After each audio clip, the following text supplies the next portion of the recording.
And I said, let me do this for you. And he said, you'd do this for me? And I said, yeah.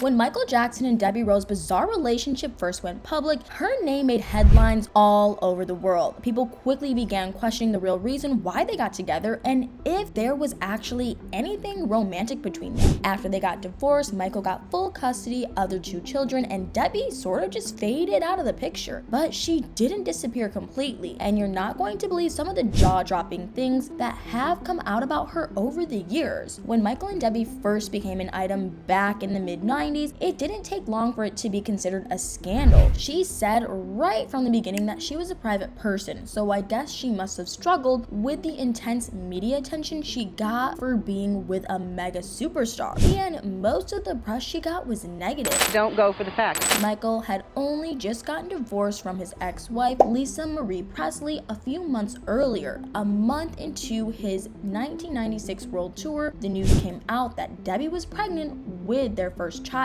The media kept speculating that their relationship was just some sort of financial arrangement so that Michael could become a father, and a lot of people didn't even believe that the children were biologically his. The pair eventually got married in November 1996 in Australia. Months later, Debbie gave birth to their son, Michael Joseph Jackson Jr., better known as Prince Jackson, and their second child, Paris Catherine Jackson, was born in 1998. Michael and Debbie officially got divorced in 2000. But what exactly happened with Debbie after they separated? It's true that she stepped out of the limelight, but that doesn't mean that we never heard from her again. According to the LA Times, Michael got full custody of the 2 children. Debbie had signed a prenup, so while she didn't get equal division of all Michael's property, she did reportedly get an $8 million settlement and a house in Beverly Hills. Apparently, she was also originally allowed limited visits with the kids, but in 2001, she went back to court and asked to terminate her parental rights. According to a legal transcript, she explained that she felt like an intrusion on their lives and that they were going to have enough intrusions as it was. She added that she was absolutely around if Michael ever needed her, but she also clarified that they were his children. She had the children for him and they weren't her kids. NY Daily News reported that in 2004, Debbie sold her giant house in Beverly Hills for $1.3 million and moved 70 miles north of LA to Palmdale, California. She bought a 3-bedroom ranch out there in the desert. It seems that Debbie has often reconsidered her involvement in her children's lives over the years. In 2004, she decided that she wanted to reverse her previous custody decision, so she went back to court. The LA Times claimed that after Michael was arrested on charges of CSAM, Debbie went to a private judge and asked him to allow her to have parental rights again. He granted that,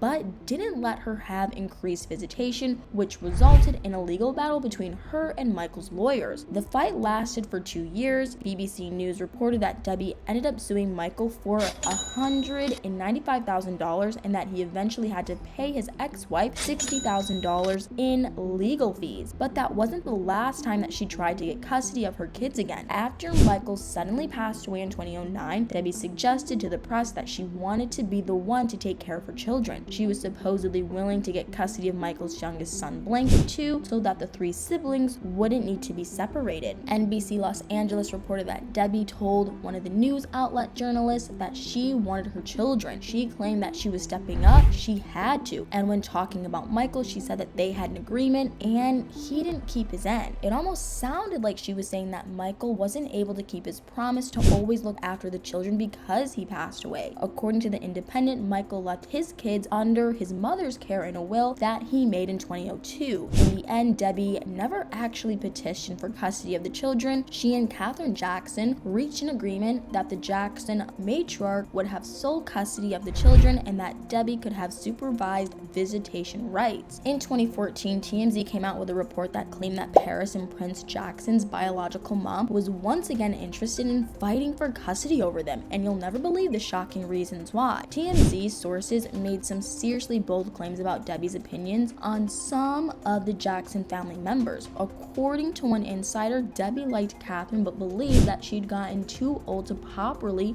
be a guardian for the children. She allegedly complained that Prince was using foul language and acting out because there was no one there to try to keep him in line. A source also claimed that Debbie was disappointed with Jeremiah Jackson because he was inappropriate and creepy, so she didn't want him around the children. In 2013, Paris reportedly attempted to take her own life, and Debbie was concerned that even a year later, her daughter still wasn't in a much better headspace. According to Singer's Room, the Jackson family weren't thrilled when they found out that Debbie was talking about them to the core. They allegedly accused Debbie of taking Michael's money and then running away from her kids and her responsibilities. They added that their only desire was to see their niece and nephews continue to go on with happy, healthy, and safe lives. TMZ sources claim that Debbie wasn't trying to get money from the Jacksons, she was just genuinely concerned for the children. I guess we'll never know if the claims were true or just hearsay, but the fact of the matter is that Debbie hasn't officially tried to gain custody of the kids since 2004. So what kind of relationship does she actually have with her son and daughter these days? Well, for a long time, it seems that their relationship was pretty distant, but that kind of changed in 2016 when Debbie got some seriously bad news. ET Online reported that she was diagnosed with breast cancer in July of that year. She told one of the outlet reporters that she reconnected with her daughter after she found out about her illness. She shared that Paris was her rock and that she'd been with her the whole time. Debbie revealed that Paris became her reason to get out of bed and start the day during that difficult moment in her life. Before the diagnosis, it'd been years since the mother and daughter had even been photographed together. In her interview with ET, Debbie said that she and Paris would go for sushi, talk about music, and text all the time. In turn, Paris later opened up about her relationship with her mom when she went on Red Table Talk with Jada Pinkett Smith and Willow Smith. She claimed that it was just cool having her as a friend and it was very chill, what she loved. Luckily, Debbie eventually overcame her battle with cancer. She and Paris seem to still get along, but it's unclear what kind of relationship she has with Prince. What we do know is that the Jackson family still aren't huge fans of hers. In a 2022 TMZ documentary that investigated how Michael lost his life, Debbie confessed some truly terrifying things. The New York Post reported that she supposedly felt guilty about her contribution to Michael's well-known addiction to substances like pills and medication. In her interview for the documentary, she said that she was basically as bad as the dermatologist doctor that she used to work for, who reportedly became friendly with Michael and used to give him all kinds of substances. She confessed that there were times the doctor would write prescriptions for things that had nothing to do with what they were treating their patients for. And she added that she regretted it and that she was so sorry that she participated in it. There's nothing I can do to take it back.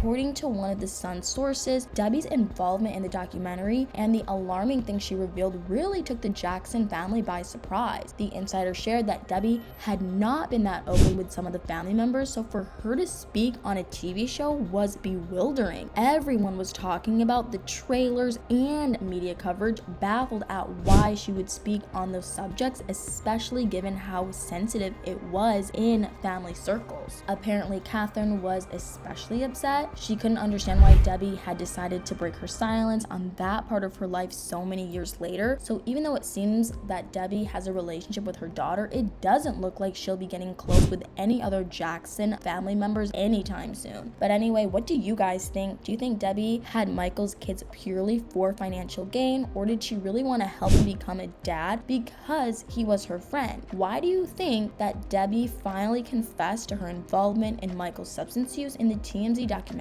Let me know in the comments below.